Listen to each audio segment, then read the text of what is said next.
बचपन और शुरुआती दिनों में रतन टाटा का जन्म 28 दिसंबर 1937 को मुंबई में हुआ था। वह एक प्रतिष्ठित परिवार में पैदा हुए थे जो भारतीय उद्योग जगत में एक महत्वपूर्ण स्थान रखता था। वह नवल टाटा और सोनू टाटा के बेटे हैं। उनके पिता नवल टाटा एक प्रमुख उद्योगपति थे और उनकी माता सोनू टाटा एक सशक्त महिला थीं। उनके परदादा जमशेद जी टाटा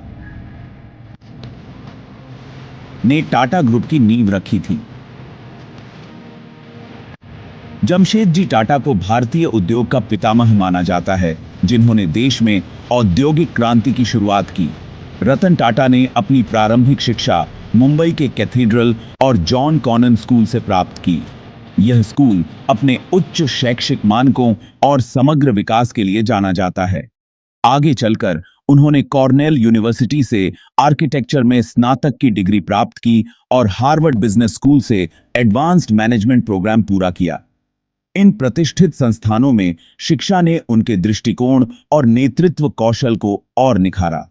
उनका पालन पोषण उनकी दादी नवाजबाई टाटा के साये में हुआ।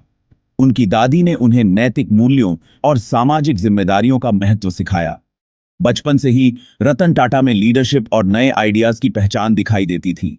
वह हमेशा से ही अपने साथियों के बीच एक प्रेरणादायक व्यक्तित्व के रूप में जाने जाते थे।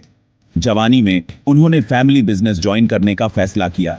यह निर्णय उनके जीवन का एक महत्वपूर्ण मोड़ साबित हुआ। इस फैसले ने रतन टाटा और इंडियन इंडस्ट्री को नई दिशा दी। उनके नेतृत्व में टाटा ग्रुप ने न केवल भारत में बल्कि अंतर्राष्ट्रीय स्तर पर भी अपनी पहचान बनाई। उन्होंने कंपनी को नई ऊंचाइयों पर पहुंचाया और भारतीय उद्योग को वैश्विक मंच पर स्थापित किया।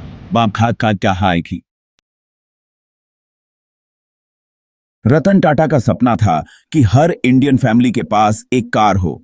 उन्होंने देखा कि बहुत से परिवारों के पास कार नहीं थी और वे अनसेफ दोपहिया वाहनों पर निर्भर थे। इस सपने को पूरा करने के लिए उन्होंने टाटा नैनो को डिजाइन और लॉन्च किया। यह एक एम्बिशियस प्रोजेक्ट था जिसमें कई चैलेंजेस का सामना करना पड़ा। यह कार 1 लाख रुपए में अवेलेबल कराई गई थी। इतनी कम कीमत में कार उपलब्ध कराना एक बड़ी उपलब्धि थी।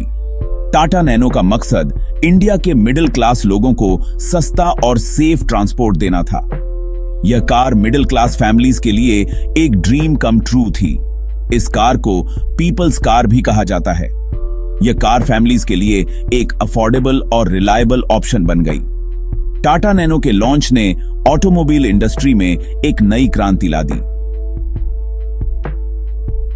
इसने दिखाया कि कैसे इनोवेटिव थिंकिंग और डेडिकेशन से बड़े बदलाव लाए जा सकते हैं। यह प्रोजेक्ट रतन टाटा की दूरदृष्टि और नए आइडियाज का प्रतीक माना जाता है। उनकी विजन और लीडरशिप ने इस प्रोजेक्ट को सफल बनाया। इसने दिखाया कि बड़े सपने और मजबूत इच्छा शक्ति से कुछ भी पॉसिबल है। रतन टाटा ने साबित किया कि सही सोच और मेहनत से हर सपना साकार हो सकता है। रतन टाटा का परिवार बहुत ही सम्मानित और इंडस्ट्री से जुड़ा हुआ था। टाटा परिवार का भारतीय उद्योग में एक महत्वपूर्ण स्थान रहा है और उन्होंने कई क्षेत्रों में योगदान दिया है। उनके पिता नवल टाटा टाटा ग्रुप के मैनेजमेंट में अहम भूमिका निभाते थे। नवल टाटा ने अपने नेतृत्व में टाटा ग्रुप को नई ऊंचाइयों तक पहुंचाया और उनके विजन ने कंपनी को एक ग्लोबल पहचान दिलाई। रतन टाटा ने कभी शादी नहीं की और अपनी पूरी जिंदगी इंडस्ट्री और समाज सेवा में लगा दी। उन्होंने अपने जीवन को पूरी तरह से अपने काम और समाज की सेवा के लिए समर्पित कर दिया, जिससे उन्हें एक अलग पहचान मिली। उनकी पर्सनल लाइफ सादगी और विनम्रता से भरी थी। रतन टाटा हमेशा एक साधारण जीवन जीते थे और उन्होंने कभी भी अपनी सफलता का दिखावा नहीं किया। उनकी दादी नवाजबाई टाटा ने उनके जीवन में खास भूमिका निभाई। नवाजबाई टाटा ने उन्हें जीवन के महत्वपूर्ण मूल्यों और सिद्धांतों की शिक्षा दी, जो उनके व्यक्तित्व का हिस्सा बन गए। उनके मार्गदर्शन में रतन टाटा ने वफादारी, ईमानदारी और मेहनत जैसे गुण सीखे। इन गुणों ने उन्हें एक सफल और सम्मानित उद्योगपति बनने में मदद की। रतन टाटा के परिवार ने इंडियन इंडस्ट्री और समाज को बहुत कुछ दिया है। टाटा परिवार ने शिक्षा, स्वास्थ्य और सामाजिक सुधार के क्षेत्रों में भी महत्वपूर्ण योगदान दिया है। उनकी विरासत आज भी टाटा ग्रुप के जरिए जिंदा है। टाटा ग्रुप आज भी अपने संस्थापकों के मूल्यों और सिद्धांतों का पालन करते हुए समाज और उद्योग में योगदान दे रहा है। Section 10 legacy of Ratan Tata. Ratan Tata की विरासत हमेशा जिंदा रहेगी। उनकी जिंदगी और काम हमें हमेशा इंस्पायर करते रहेंगे। उनकी विजन और लीडरशिप ने टाटा ग्रुप को एक नई दिशा दी। रतन टाटा के फिलैंथ्रोपिक एफर्ट्स ने लाखों लोगों की जिंदगी को बेहतर बनाया। उनकी सोच और नजरिया ने उन्हें एक महान उद्योगपति और समाज सेवी बनाया। उनकी विरासत हमें प्रेरित करती है कि हम भी समाज के प्रति अपनी जिम्मेदारियों को समझें और उन्हें निभाएं। Section 5 awards and recognition. Ratan Tata को अपनी जिंदगी में कई अवार्ड्स और सम्मान मिले। उन्होंने सिर्फ इंडिया में ही नहीं बल्कि इंटरनेशनल लेवल पर भी पहचान बनाए। उन्हें 2000 में पद्म भूषण और 2008 में पद्म विभूषण से सम्मानित किया गया। ये अवार्ड्स इंडियन इंडस्ट्री में उनके योगदान को दर्शाते हैं। इसके अलावा उन्हें कई यूनिवर्सिटीज ने मानद उपाधि भी दी। उनका नाम फॉर्च्यून मैगजीन की वर्ल्ड्स मोस्ट पावरफुल पीपल की लिस्ट में भी शामिल था। रतन टाटा के अवार्ड्स और सम्मान उनके इंडस्ट्रियल और सोशल योगदान का प्रमाण हैं। Section 6 early career and rise in Tata group. Ratan Tata ने 1961 में टाटा ग्रुप के साथ अपने करियर की शुरुआत की। उन्होंने सबसे पहले टाटा स्टील के शॉप फ्लोर पर काम किया। उनका शुरुआती समय चुनौतीपूर्ण था, लेकिन उन्होंने इसे सीखने के मौके के रूप में लिया। उन्होंने अपने काम के दौरान कई अहम प्रोजेक्ट्स का नेतृत्व किया। उनके लीडरशिप में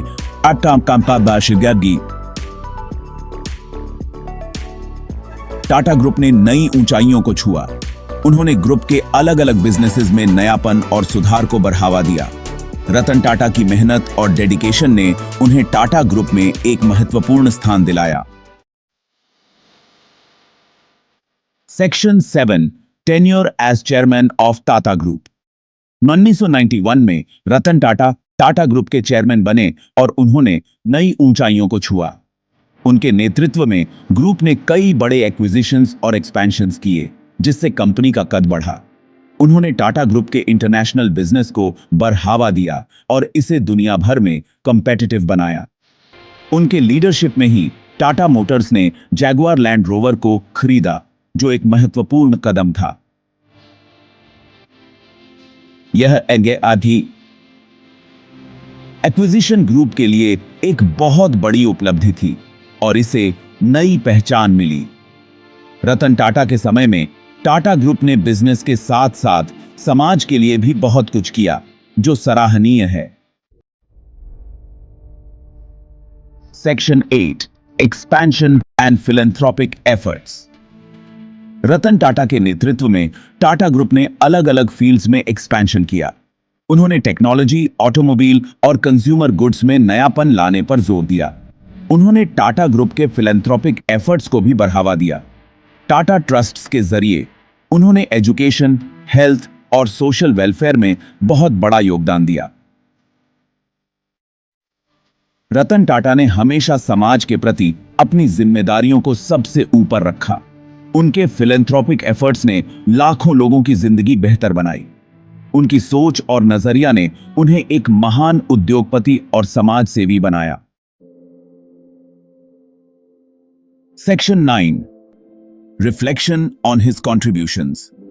रतन टाटा के योगदान को याद करते हुए हमें उनके लीडरशिप क्वालिटीज, नए आइडियाज और समाज सेवा के प्रति उनके नजरिए की तारीफ करनी चाहिए। उनकी विजन ने टाटा ग्रुप को एक ग्लोबल ब्रांड बनाया। उनके नेतृत्व में ग्रुप ने कई बड़े एक्विजिशंस और एक्सपेंशंस किए। उनके फिलैंथ्रोपिक कामों ने समाज के अलग अलग क्षेत्रों में काफी सुधार लाए। उन्होंने एजुकेशन, हेल्थ और सोशल वेलफेयर में बहुत बड़ा योगदान दिया। रतन टाटा के योगदान ने इंडियन इंडस्ट्री और समाज को नई ऊंचाइयों पर पहुंचाया। 9 अक्टूबर 2024 को रतन टाटा का निधन हो गया। उनके जाने से इंडियन इंडस्ट्री और समाज में गहरा दुख छा गया। उनके योगदान और लीडरशिप के बिना टाटा ग्रुप और इंडियन इंडस्ट्री में एक बड़ी कमी खल रही थी। उनकी मृत्यु ने एक युग का अंत कर दिया। उनके योगदान को कभी भुलाया नहीं जा सकता। उनके कामों को याद करते हुए लोगों ने उनकी उपलब्धियों और वैल्यूज की तारीफ की। रतन टाटा की मृत्यु ने हमें उनकी जिंदगी और काम की ग्रेटनेस को फिर से समझने का मौका दिया। मैंने और मेरे परिवार ने सर रतन टाटा द्वारा देश के लिए किए गए सभी योगदानों को आप तक पहुंचाने का एक छोटा सा प्रयास किया है। धन्यवाद और सर रतन टाटा की दिव्य आत्मा को शांति मिले।